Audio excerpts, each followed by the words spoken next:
All right, getting loaded up. We're gonna go find a little slot canyon, a cool place to explore, and open up a new book of the Bible today. You're just gonna have to hang in there and see where we go and which book we're gonna open up for the study in the days to come. We're gonna take you on a little adventure to get there, show you some cool things, and talk about it. Pretty cool book of the Bible.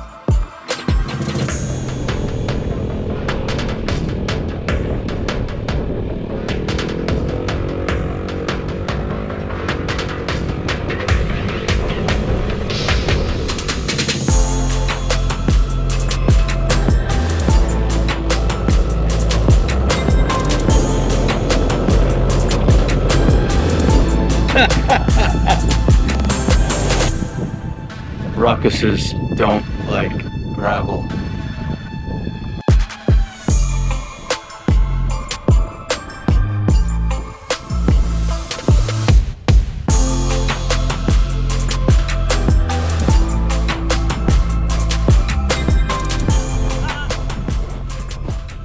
All right, so I had two books of the Bible in mind that I was thinking about jumping into next, and it was kind of a toss-up between two of them. And the two that I had in mind that I was thinking about jumping into was Colossians and Titus, for two totally different reasons.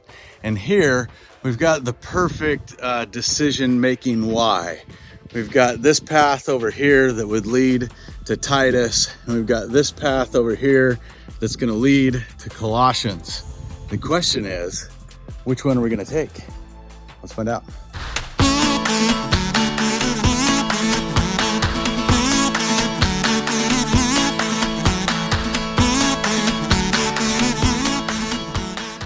All right, so we're going to work our way up this slot and just see what we see. Find someplace cool to dig into the history and context and culture and all the cool stuff that surrounds the book of Colossians to make sure that you guys know what you need to know to dive into this book in the days to come. So let's keep marching up the canyon and see what we can find. Hopefully, not any snakes.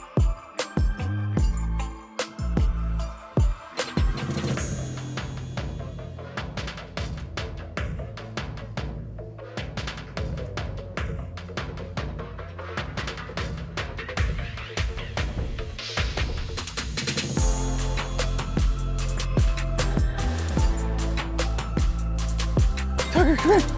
Come here. Come here. Come here. How you doing? Huh? What are you doing, buddy? Huh? You having fun? You having fun? Ready? Ready?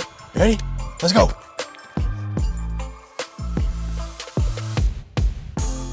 All right, we're partway up this little adventure, trying to get where I'm out of the sun and not blind and out of the wind and all that. It's kind of hard to do. Lots of awesome exposure, beautiful puffy clouds. This book that we're going to get into is pretty darn cool. It is called the Book of Colossians. Rumor has it that Colossae, the namesake for the Book of Colossians, the town, might actually owe its name to something pretty cool. Purple wool. Yeah, you heard that right. Purple wool. There was not purple sheep. Don't get all excited. You can't get purple sheep. But there was a special purple dye that was called, if I can say it the right way, Colossae. Colossae. You can see the resemblance to the name. That made the wool in that area stand out from the crowd as this really vibrant, beautiful purple color. But where did that magical dye actually come from? It's a pretty interesting story. I've looked into it a couple of times, and I want to show you some footage and see if I can give you a snapshot of what these crazy things are that this dye actually comes from.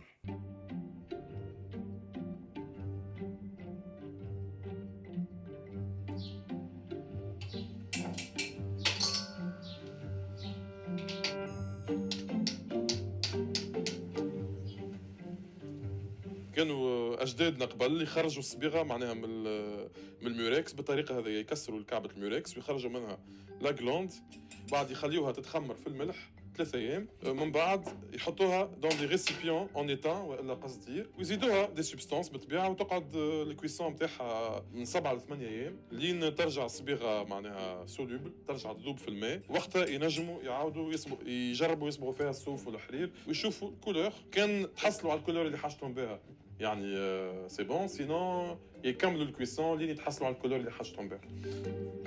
These little snails might not look like much, but man, they pack a punch when it comes to color.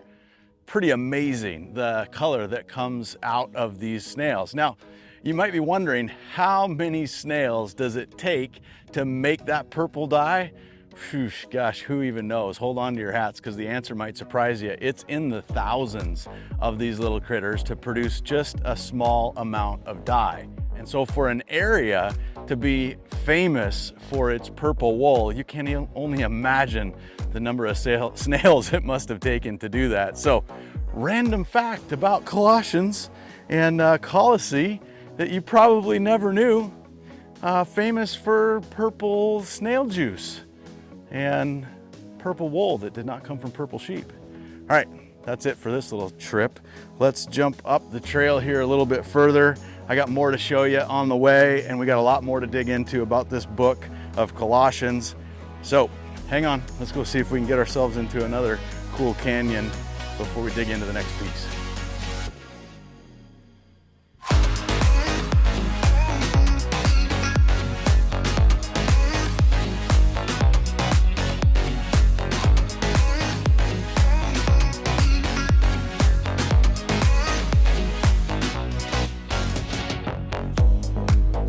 Is ripping down this canyon. It's getting a little bit narrow again. Let's see what is up around the bend. Pretty cool, there's so much sand in here. I don't know why, but when you're up above, outside of the slot, everything you see is just big, huge rocks and boulders, gravel, large gravel, and volcanic rock. So it feels kind of funny to see sand that seems more like the kind of stuff you'd see on a beautiful beach. This really fine, sugary sand.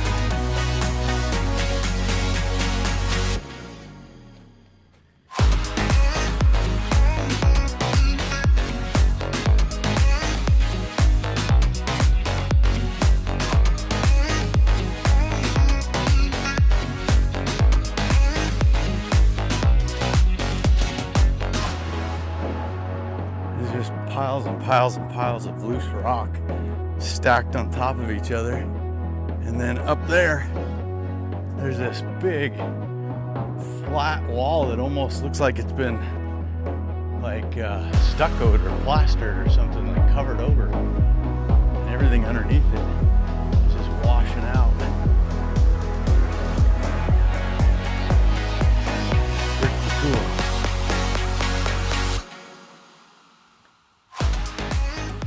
This is a cool spot.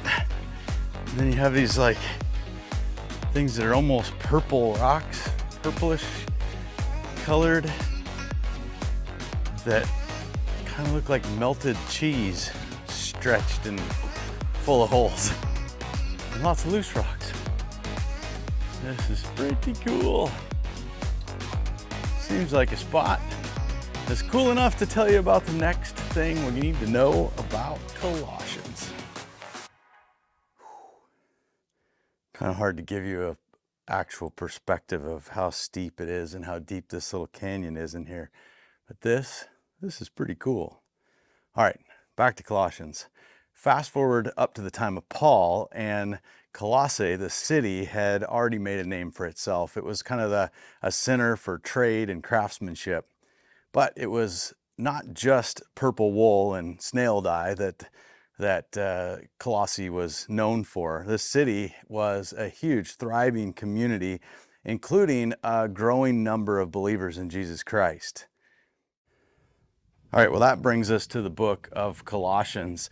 And this was a book, technically, we call it a book because it's in the Bible, but it's actually a letter, like the letter that Paul wrote to the Ephesians.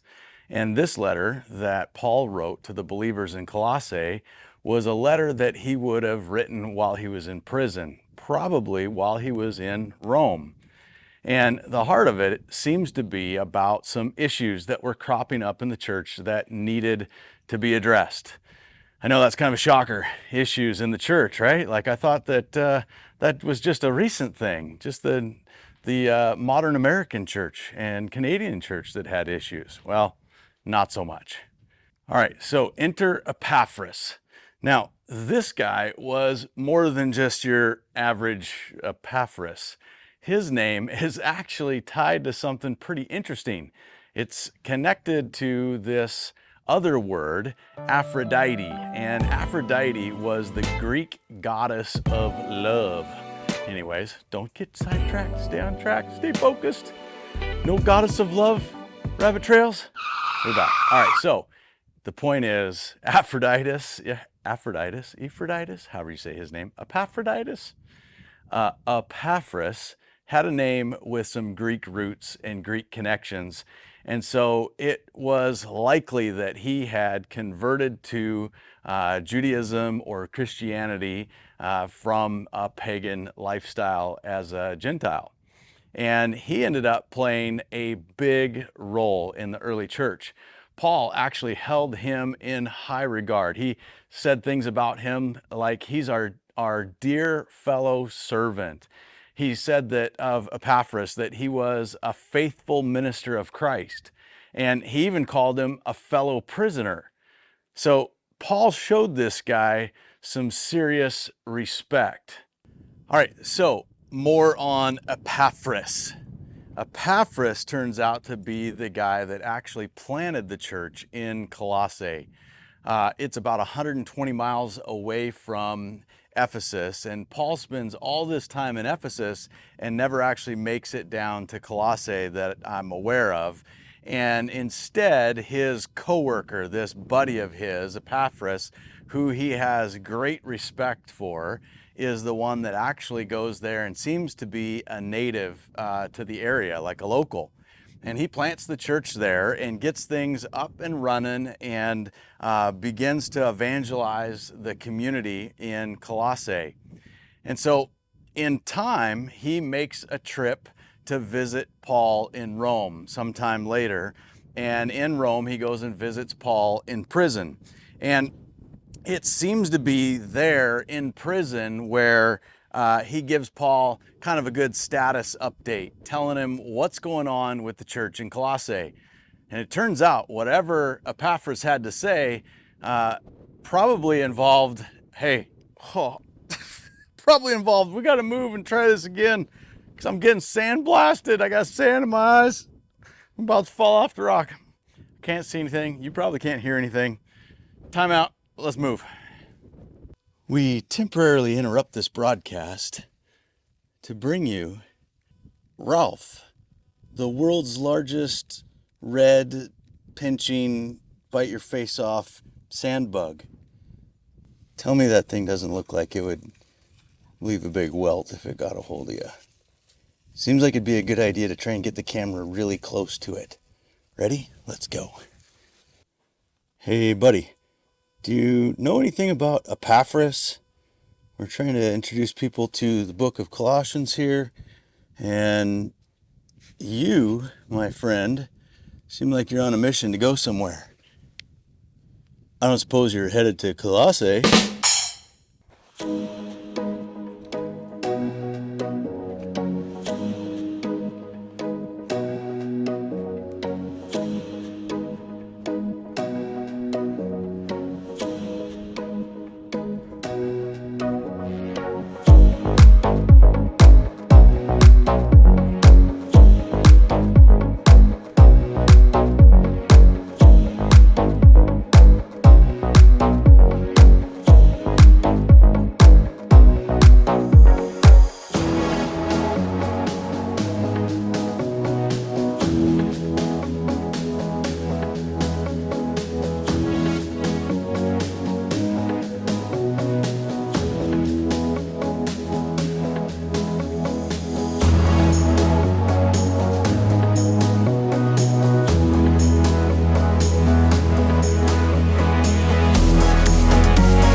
meet up with a pack of coyotes.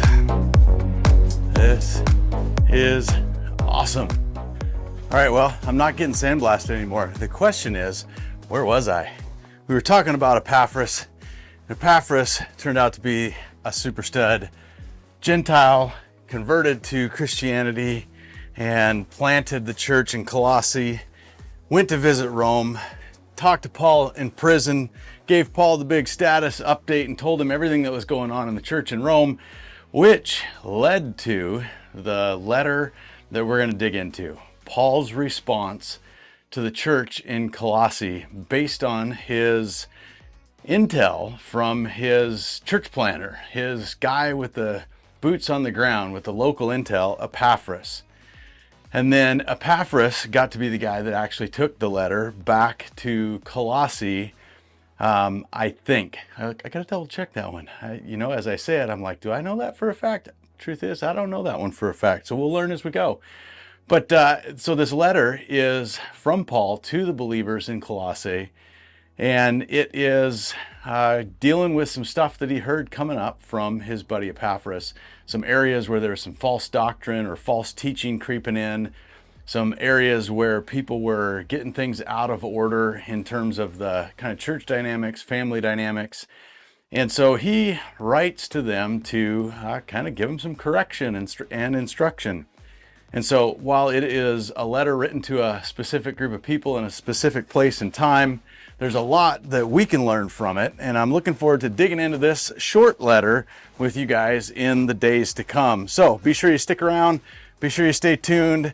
Send out this kind of intro to people and invite them to jump in. Anytime we start a new book of the Bible in the Daily Bible Podcast is always a really good time to share it and invite other people to jump in, because I think sometimes people feel a little bit like, well, they're already in the middle of a book, I'll just wait, or I don't want to start in the middle of something. Well, guess what? Tomorrow is the beginning of something. So share this, spread the word, invite your friends. Look forward to seeing you guys back tomorrow morning. And into Colossians. Here we go.